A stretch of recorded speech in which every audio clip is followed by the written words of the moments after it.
po. Good morning. So, ang mga messages ni God ngayon from Mass is medyo nagsasentro po siya sa ating souls at sa cleansing ng ating pagkatao. Hindi na po sa society, pati po sa world po natin today. So, ano po ba yung mga natutunan ko from Mass today and ano sa tingin ko yung mga reflections ni God from Mass?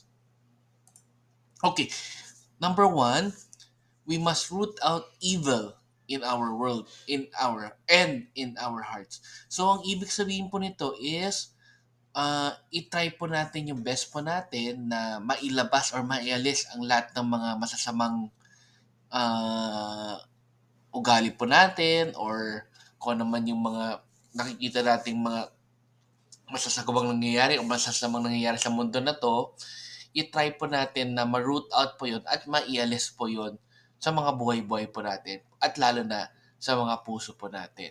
Yun ang gusto po ng ni God.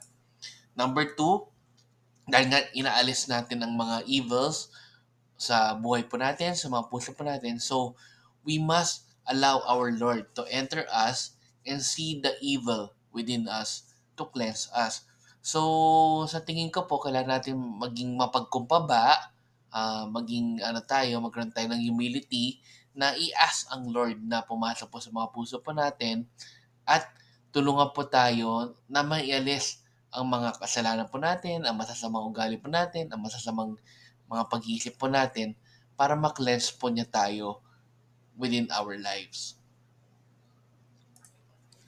And number three, lastly, Jesus desires to bring about purification in the church, in our society, in our family, and in our soul. So, ibig sabihin po nito, hindi kasi perfecto ang mundo natin ngayon.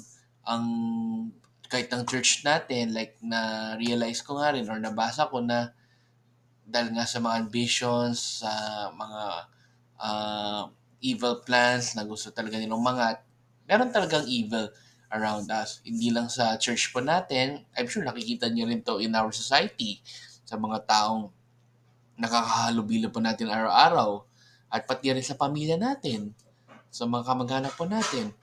So, ang desire po ni Lord ay ma-purify yon. Hindi lang po ang mga nakapaligid po sa atin, pati na rin yung ating souls at kaluluwa po natin. So, dapat handa po tayo to accept na gusto ni God na mangyari po ito, na ma-purify po, lalo-lalo na po ang ating mga souls po.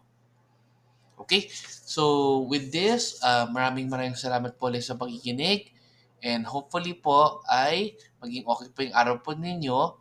And please subscribe, like, and follow our page or my page para for more uploads about the messages of God. So, let's end again with a simple prayer. In the name of the Father, and the Son, and the Spirit. Amen.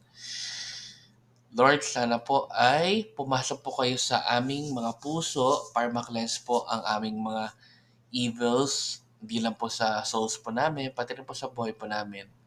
Um, Tulungan niyo po kami maging mapagkumbaba na ma-accept po yung mga yon and humingi po talaga lagi ng tulong sa inyo na ma-purify po kami. And hopefully po Lord, makagawa pa po yung ng mga hakbang sa mga buhay po namin para unti-unting ma-purify po kami at maging ano po kami, karapat-dapat po sa pagmamahal niyo lagi. Which is, alam naman po namin na gusto niyo for us.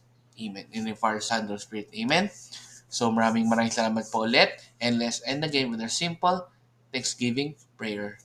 Thank you. Daily thank you prayer.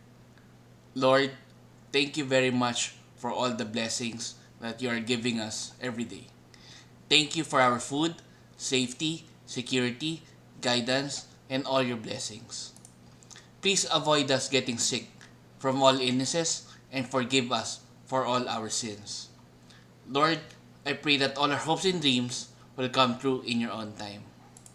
Again, Lord, thank you for all the blessings that you have given us. Amen.